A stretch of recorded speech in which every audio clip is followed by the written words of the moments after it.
Coming up on Sbu TV, we'll take a look at some changes on campus and how a vacant plot of land could finally see some action.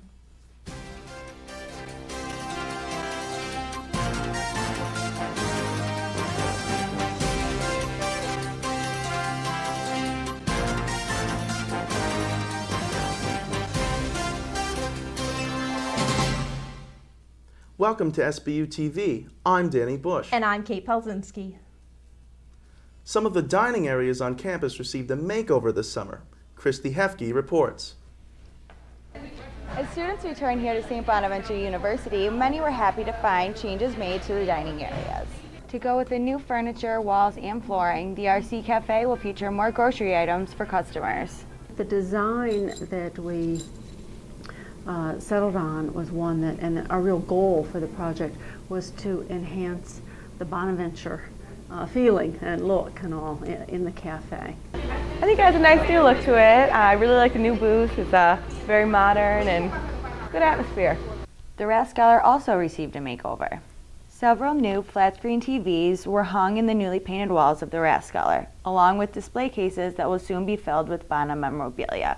This last year's senior class wanted to do something as well, and it took a while. Like, we were trying to push the classroom, and they decided they wanted to do something a little different.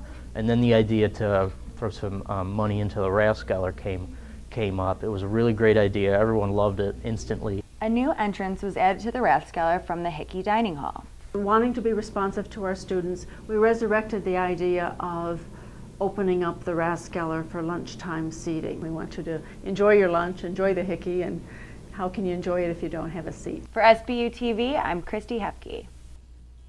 The renovations to the RC were paid for by Aramark, and the Rathskeller was paid for by the class of 2012 and Board of Trustees member Colette Dow from the class of '88.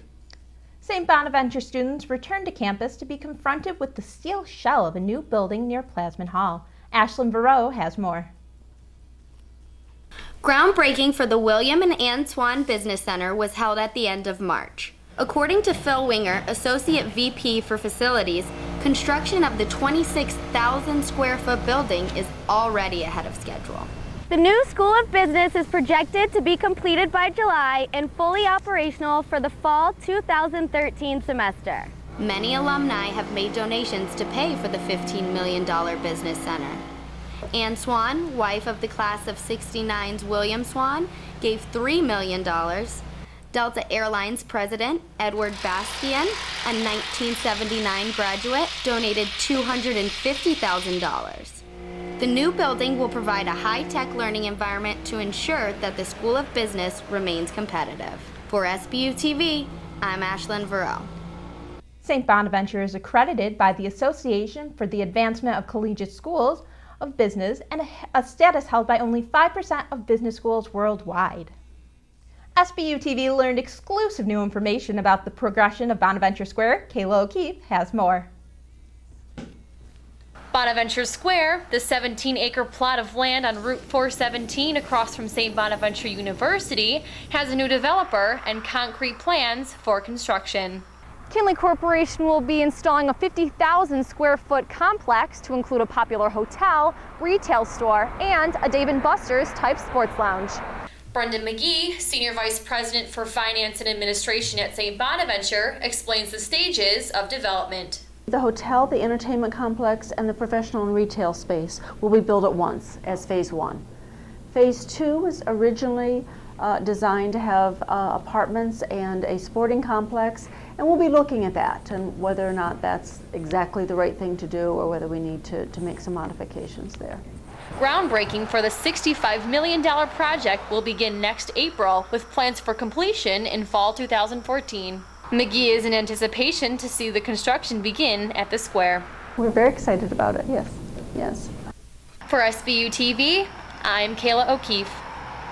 Kinley Corporation is currently working with financing, investors, and major tenants so they are able to break ground this spring.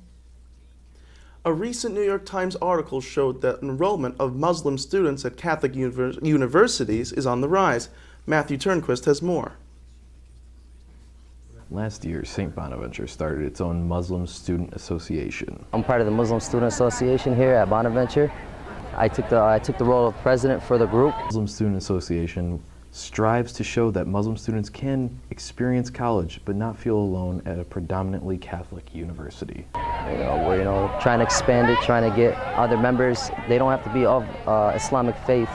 We're open to all different religions, cultures. Many Muslim students, both domestic and international, can relate to Catholic universities and the beliefs that their institutions uphold. Universities and private universities, they give Muslim families a sense of unity. With this rise in enrollment, it's not a surprise that the Franciscan and Muslim relationship goes back centuries. Promoting religious understanding and appreciation of different religious traditions is very important, and Francis is really a model of that. An important part of the story of Francis is encounter not only with a leper, and encounters with different people from different religious traditions. For Sbu TV, I'm Matthew Turnquist. St. Bonaventure has a local mosque in Olean, which helps to create a friendly environment for Muslim students. These first 2 weekends back have been pretty mild, according to Nichole Gonzalez, with about 15 on-campus write-ups and 10 off-campus arrests. TJ Donaldson reports. The return of St. Bonaventure students to the calm streets of Allegheny wasn't as problematic this year as in years past. We've had a great couple of weeks. We've had a lot less incidents for the first 2 weeks than we have typically in years past.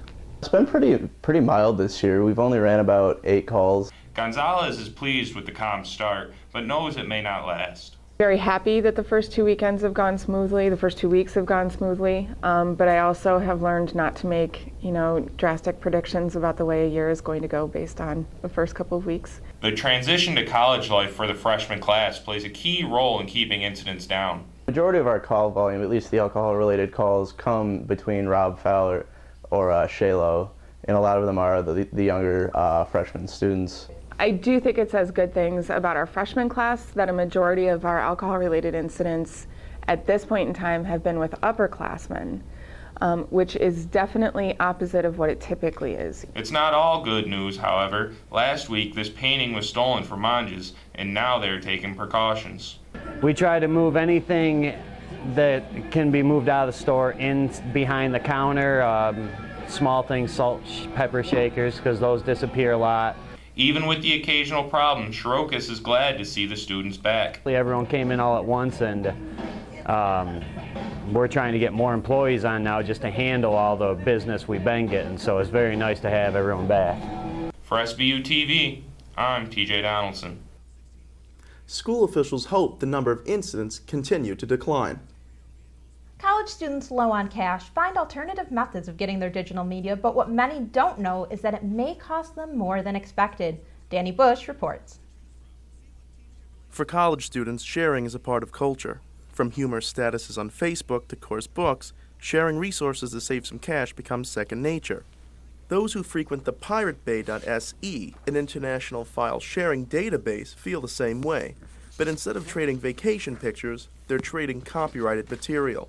Michael Hoffman, Executive Director of Information Technology for St. Bonaventure, explains the shift in internet piracy on college campuses, including St. Bonaventure University. It's not just media, it's not just movies and music that are downloaded illegally on campus, but people also download software illegally. What I can say is it's not as bad as it used to be. Back in the day, we didn't have technical facilities to mitigate the traffic generated by this activity. Now we do. To avoid issues with the law, Hoffman strongly encourages students to find legal means to get their content. There are plenty of ways to obtain free media via the internet on campus that won't get you in trouble. Sites like Crackle here provide free television shows and movies for your viewing pleasure. If music is more your style, check out GrooveShark, a website that allows you to stream music directly to your computer and your mobile device for free. If you're working on a project that requires software that you do not own, head on over to a vendor's website. Generally speaking, most of these sites will feature trials or demos that allow you full access to the software for 30 days, 100% free and 100% legally. Hoffman warns that those who download illegally could have bigger problems than university punishment. For the first offender, we simply inform the student that they need to stop. If they don't stop, or if they end up being a second offender, then we go through the student judicial process. If there's a multiple offender, there's also the risk that one of these outside groups may pursue legal action. That's something that's outside of my control. For Sbu TV, I'm Danny Bush. To stay out of trouble, try a subscription-based service such as Netflix, Spotify, or Hulu and stream thousands of movies and television and music titles legally and easily. That's all this week on Sbu TV. I'm Danny Bush. And I'm Kate Pelcynski. From all of us here at the Coop Lab, thanks for watching.